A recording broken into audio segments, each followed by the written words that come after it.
स्वागत है आपका एसएच क्लासेस में। तो कैसे हैं आप लोग? आशा करते हैं आप लोग अच्छे होंगे, बढ़िया होंगे। जैसे कि पता होगा दोस्तों, आपका जो यहाँ पे टीआरई 2 का एग्ज़ाम है, सॉरी टीआरई 3 का जो एग्ज़ाम है यहाँ पे समाप्त हो चुका है। और सबसे बड़ी प्रॉब्लम्स आ रही हैं कि अभी तक यहाँ पे वो ना ही ओएमआर सीट जारी हुआ है, ना ही अभी आप लोग का आंसर की जारी हुआ। उसी को देखते हुए यहाँ पे बहुत सारे लोगों को द्वारा रिसर्च किया जा रहा है। और रिसर्च मतलब इस मायने में भी ना कि मतलब बहुत सारा क्वेश्चंस का यहाँ पे कुछ में सवाल्स में एरर्स है, किसी का ऑप्शंस में एरर है, किसी का ट्रांसलेशन में एरर्स है।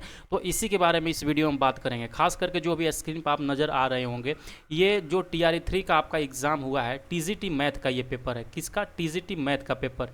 इसमें देखिएगा ना तो 5 सवाल में यहाँ पे एरर्स नज़र आ रहे हैं। 5 सवाल में तो एरर्स नहीं, लेकिन अगर के आप लोग देखिएगा 3 जो सवाल है ना, 3 सवाल में पूरी तरीक़ा से यहाँ पे एरर्स नज़र आ रहे हैं।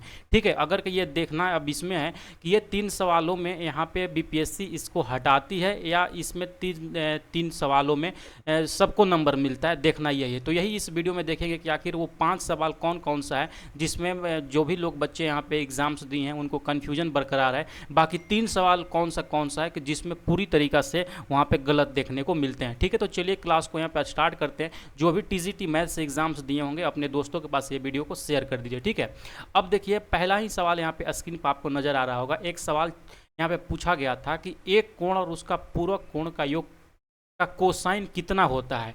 यहाँ पे पूछ रहा है कि पूरक कोण का योग का यहाँ पे कोसाइन पूछ रहा है दोस्तों। ठीक है, तो अगर के आप लोगों ने यहाँ पे हिंदी वर्जन से अगर के सोल्व किए होंगे तो आपको यहाँ पे नज़र आ रहा होगा पूरक कोण। ठीक है, ये आ रहा होगा पूरक कोण। पूरक कोण का जो इंग्लिश होता है वो कॉम्प्लीमेंट्री एंगल होता है दोस्तों। ठीक है, अगर के वही इंग्लिश वर्जन से जो लोग यहाँ पे क्वेश्चंस को ये सोल्व किए होंगे तो वहाँ पे देखिएगा ना, वहाँ पे दिया गया है सप्लीमेंट्री एंगल दिया है। और सप्लीमेंट्री एंगल का जो इंग्लिश मतलब हिंदी होता है वो संपूरक होता है। ठीक है, तो पूरक और संपूरक में इसमें बहुत ज़्यादा यहाँ पे कन्फ्यूजन हुआ है। हिंदी में लिख दिया है पूरक और इंग्लिश में जो लिखा हुआ है उसमें लिखा है संपूरक। याद रखिएगा, जो हिंदी से बच्चा यहाँ पे सॉल्व किए होंगे वो उसका यहाँ पे आंसर लगाए होंगे 0। ठीक है, जो पूरक मानकर यानी कि 90 डिग्री जो मानकर यहाँ पे बनाए होंगे तो उनका आंसर आया होगा 0। बाकी जो संपूरक मानकर यानी कि इंग्लिश मीडियम से जो लोग बनाए होंगे वो 180 डिग्री से यहाँ पे बनाए होंगे तो उनका आंसर आ जाएगा -1। तो इसमें अब क्या होगा, तो यहाँ पे देखिए इसका सोल्यूशन यहाँ पे है। इस पेपर के लास्ट में या सबसे शुरू में आपको यहाँ पे देखे होंगे कि एक इंस्ट्रक्शन लिखा हुआ। अब इस मामले में ये इंस्ट्रक्शन बहुत ही इंपॉर्टेंट रोल प्ले करता है।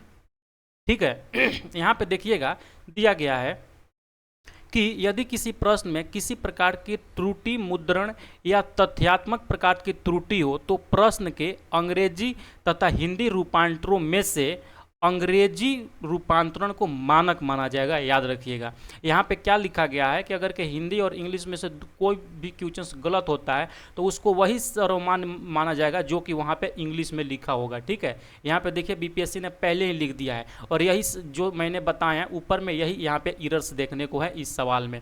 ठीक है, तो मैं यहाँ पे आप लोग को एक बार फिर से दिखा देता हूँ, बाकी नेक्स्ट सवाल में हम देखेंगे। जैसे ही देखिए ये जो बताया ना, इसमें अगर के देखिएगा हिंदी में लिख दिया है पूरक और उसको जब इंग्लिश में जाइएगा ट्रांसलेशन इसको कॉम्प्लीमेंट्री लिखना चाहिए तो वहाँ पे लिख दिया है सप्लीमेंट्री। ठीक है, तो यहाँ पे जो ये है ये सवाल गलत होता है। जो लोगों ने इंग्लिश से वहाँ पे सॉल्व किए होंगे यानी कि जो इसमें यहाँ पे -1 लगाए होंगे उनका सही होता है। बाकी जो हिंदी मीडियम से यहाँ पे 0 लगाए होंगे उनका यहाँ पे गलत होता है। आप लोग याद रखिएगा, क्योंकि बीपीएससी ने यहाँ पे क्लियर कर दिया है कि जो भी थोड़ा सा अगर ट्रांसलेशन में गलत होता है तो इंग्लिश सर्वमान्य होगा। तो यहाँ से आप लोग देख लीजिएगा, बहुत सारे लोग निर्दोष जो बच्चे होंगे उनका 1 नंबर यहाँ पे बर्बाद हो रहा होगा। ठीक है, तो ये सारी थोड़ी थोड़ी चीज़ें बीपीएससी के मतलब समझिए कि करतूत से यहाँ पे लोगों को बहुत ज़्यादा प्रॉब्लम्स आ रहे हैं। दूसरा सवाल एक और यहाँ पे लोगों के बीच में बहुत ज़्यादा यहाँ पे कन्फ्यूजन क्रिएट हो रहे हैं कि यहाँ पे देखिए एक सवाल दिया गया था, इसमें आपसे पूछ रहा था कि बहुलक क्या है। वो दिया गया था 11, 13, 15, 13, 17, 19 और 17। ठीक है, तो बहुलक पता होगा कि जो किसी भी डाटा में जिसका सबसे ज़्यादा बार वहाँ पे रिपीटेशन हुआ रहता है संख्या का, वही बहुलक होता है। अब यहाँ पर देखिएगा तो इसमें यहाँ पे 13 भी 2 बार आया हुआ है और यहाँ पे देखिएगा तो 17 भी यहाँ पे 2 बार आया हुआ है। तो इसका जो बहुलक हो जाएगा, बहुत सारे लोगों द्वारा वो बहुलक बराबर 3 माध्यिका -2 माध्य के फॉर्मूला बनाया जा रहा था, लेकिन नहीं, इसका जो यहाँ पर राइट आंसर हो जाएगा उपयुक्त में से 1 से अधिक, यानी कि इसका 13 भी आंसर होगा और 17 भी होगा, उनका यहाँ पे सही हुआ होगा। ठीक है, और देखिए अब यहाँ से स्टार्ट होता है मेन खेल, जहाँ पे मतलब गलत का तो कोई मतलब पता ही नहीं है, क्या सोच के ये सवाल दे देता है। और यहाँ से अब देखना ये है कि बीपीएससी इस सवाल में क्या करती है। देखिए 92 नंबर क्वेश्चन से यहाँ पे देखिएगा, यहाँ पे सवाल दिया गया है कि 4 पुरुष और 7 स्त्री ने एक काम को पूरा करने में 60 दिन लेते हैं, उसी काम को पूरा करने में 8 पुरुष और 7 स्त्री कितने दिन लेंगे। ठीक है, देखिए ये सवाल हिंदी में देखिएगा तो सेम एज है, और इंग्लिश में भी देखिएगा तो सेम एज है, यहाँ पे कोई डिफरेंस नहीं है। हो सकता है आप लोग में से कोई लोग सोच रहे होंगे कि इंग्लिश में हो सकता है वहाँ पे सही दिया हो तो वो हो, तो नहीं, हिंदी और इंग्लिश दोनों में सेम है। देखिए इस प्रकार के सवाल को मतलब ये कोई इक्वेशन ही नहीं बनेगा आपका, ये सवाल बन ही नहीं पाएगा। अगर के और के जगह पर यहाँ पे याद दिया रहता तो ये सवाल का आंसर आता 20 आता। ठीक है, लेकिन यहाँ पे अगर कि आप लोग इसको हल करने की कोशिश कीजिएगा, किस तरीके से हल कीजिएगा। अगर यहाँ पे देखिएगा 4 मैन इज प्लस में 7 वोमेन्स हैं, और वो दोनों कितने दिन में करते हैं, यहाँ पे 60 दिनों में करते हैं। ठीक है, और दूसरा जो इक्वेशन है यहाँ पे क्या आएगा, अगर के देखिएगा 8 यहाँ पे मेन आएगा और उधर में आएगा 7 वोमेन आएगा, और यहाँ मान के चलिए यहाँ पे ये x दिन में करते हैं। अब आप जो भी मान निकालिएगा तो यहाँ पे कोई भी इक्वेशन में मेन और वोमेन का रेशियो बराबर नहीं होता है, यहाँ से वो आंसर ही नहीं आएगा। अगर कि इसी को यहाँ पे या करके आप बनाइएगा तो आपको ये इजीली आंसर आ जाएगा। जैसे हम कर देते हैं, अगर कि या मानते हैं तो 8, ये पूछ रहा है 8 पुरुष का, तो ये पुरुष कितना हो गया, 6 का 24, इसको हम यहाँ पे 240 कर देंगे, और प्लस में अगर कि यहाँ पे 7 करते हैं तो ये कितना हो जाएगा, 7 6 का 42, यहाँ पे 420 कर देंगे, और ये दोनों कम कर देंगे तो यहाँ पे 20 दिन हमारा ये आंसर आ जाएगा। तो यहाँ पे ये 20 दिन होगा। लेकिन याद रखिएगा ये जो 20 दिन आंसर आ रहा है वो गलत तरीके से आंसर आ रहा है। बीपीएससी या तो ये क्वेश्चंस के लिए सबको नंबर देगी, या तो फिर इस क्वेश्चंस को ही रिजेक्ट करेगी, 118 पे ही यहाँ पे आप लोग का मेरिट बनाएगी। याद रखिएगा ये चीज़। तो ये सवाल को तो आपने कुछ भी किए होंगे ये हटा ही दीजिए। अगर कि ये 20 आंसर लेता है बीपीएससी तो लोग यहाँ पे कंप्लेन करेंगे, और अगर कि ये हटाता है तो सबके लिए हटाएगा, ये आपको पता होना चाहिए। ठीक है, अगला पॉइंट है यहाँ पे। अगला क्वेश्चन से पूछा गया था, यहाँ पे देखिए कि एक आदमी एक वस्तु को 25% के लाभ पर बेचता है, यदि उसे 20% खरीदा होता और इसे 10.5 रुपये हानि पर बेचा होता तो उसे 30% का लाभ होता है, तो उस वस्तु का लागत क्या है। यानी कि यहाँ पे सीपी पूछ रहा है, लेकिन यहाँ पे अगर डेटा में देखिएगा यहाँ पे लिख दिया 20% खरीदा होता। ये 20% कम में खरीदा होता या 20% ज़्यादा में खरीदा होता, यहाँ पे कुछ भी क्लियर नहीं है।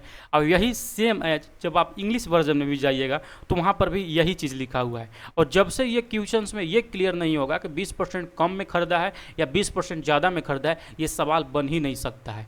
तो याद रखिएगा ये सवाल भी अगर के आप लोगों में से कोई भी लोग सही तरीके मतलब इसको कम मान करके बना के 50 आंसर मानने होंगे, लेकिन वो मान यहाँ पे सही नहीं है। बीपीएससी को ये क्वेश्चंस भी हटाना ही होगा, या तो नंबर देना होगा तो सभी कैंडिडेट का देना होगा। देखिए ये कैसे बनेगा, मान चलिए कि 25% के लाभ पर यहाँ पे बेचता है, यानी कि ये हो गया 125, और 20% अगर कम में करते हैं ना, कि अगर के मान के चलिए कि 20% कम में खरीदा होता तो ये होता है यहाँ पे 80, और बोल रहा है कि 30% उसको लाभ प्राप्त करना होता, तो हम एक बोल देंगे इसको कि यहाँ पे 130 हो जाए, 13 8 104 हो जाता, और 125 में से 104 कीजिएगा तो 21% का वैल्यू यहाँ पे दिया गया है, कितना 10.5, तो ये 100% का वैल्यू करके निकालते तो यहाँ पे कितना आता, ये 50 रुपये आता। लेकिन ये तब मैंने बनाए जब यहाँ पे दिया होता कि 20% ये कम में होता, लेकिन क्वेश्चंस में ऐसा कुछ भी नहीं दिया हुआ था, वहाँ पर केवल लिखा हुआ था कि 20% होता। तो याद रखिएगा ये सवाल एक और एक ये सवाल, ठीक है, ये दोनों सवाल या तो बीपीएससी सबको नंबर देंगे या तो किसी को भी नंबर नहीं मिलेंगे। याद रखिएगा दो चीज़। और बाकी एक जो कोसाइन पूरक और संपूरक वाला में है तो वो हो सकता है करके हटा भी सकता है बीपीएससी, या तो फिर वहाँ पे जो इंग्लिश में लोग मारे होंगे वो सही होंगे। और एक और सवाल यहाँ पे आपको मतलब लोगों के बीच में हम देखें कि बहुत सारे लोग हमसे पूछ रहे थे व्हाट्सएप पे, तो यहाँ पे देख लीजिए एक सवाल, ये भी इसमें बहुत सारा कन्फ्यूजन्स बने हुए थे लोगों में। सवाल पूछा गया था आपसे कि स्प्रिट में मिलाए गए पानी का लागत मूल्य पर बेचने पर 25% का लाभ होने पर वाले का अनुपात ज्ञात करें। याद रखिएगा इसका जो फार्मूलाज होते हैं 100 इंटू में मतलब 100 रेशियो में यहाँ होता है लाभ प्रतिशत होता है। ठीक है, इसको हम कर देते हैं तो ये हमारा आंसर आ जाता है। तो 100 और 25 के कितना है, यहाँ पे 25 लाभ प्रतिशत है, तो 25 चौके 100 4:1, ये बिल्कुल ये राइट आंसर होगा। आप लोग याद रखिएगा ऑप्शन नंबर है। अगर कि आपको याद होगा तो ये सेम एज सवाल दूध के लिए यहाँ पे TRE 1 में या TRE 2 में ये सवाल हूबहू ऐसा ही सवाल पूछा गया था। भर के आप लोगों में से कोई लोग यहाँ पे एग्ज़ाम्स दिए होंगे। तो ठीक है, तो आई होप कि आप बातें समझ गए होंगे। जो वहाँ पे एक पूरक वाला सवाल था, तो हो सकता है बीपीएससी उसको ख़त्म भी कर सकता है, या हो सकता है जो वहाँ पे इंग्लिश वर्जन में किया होगा उसको यहाँ पे सही कर देगा। बाकी यहाँ पे जो ये टाइम वर्ड वाला ये जो सवाल आप देख रहे हैं, ये समझिए कि ये ख़त्म ही है। इसका बीपीएससी यहाँ पे ये क्वेश्चन हटाएगा ही हटाएगा। बाकी जो प्रॉफिट और लॉस का एक सवाल मैंने बताया, उसको यहाँ पे बीपीएससी हटाएगा ही हटाएगा। ठीक है, बाकी ये दोनों में से जो भी लोग वहाँ पे सही किए होंगे तो आप लोग को उस पर मार्क्स मिलेगा। ठीक है, बाकी ये वाला देख लीजिएगा पूरक संपूरक में आप क्या लगाए हैं। तो यहाँ पे जो 5 जो डाउट क्वेश्चंस थे मैंने आपको ख़त्म कर दिए हैं। आई होप कि इसके बाद आपको डाउट्स नहीं होंगे। बाकी ये जो 2 क्वेश्चंस हैं ये समझिए कि बीपीएससी हटाएगा और आपका जो मेरिट बनेगा 118 नंबर बनेगा। आप लोग याद रखिएगा। अब आप लोग मिला लीजिए कि आपका कितना मार्क्स आ रहे हैं। ठीक है, आई होप कि ये वीडियो आप लोगों को पसंद आया होगा। इसके बाद भी अगर कोई कन्फ्यूजन्स है किसी और सब्जेक्ट में या किसी और क्वेश्चंस में, तो आप कमेंट सेक्शन में हमको बता दीजिएगा। मैं वहाँ पे इसको सॉल्व करने की कोशिश करूँगा। ठीक है, मिलते हैं नेक्स्ट वीडियो के साथ में। Bye bye.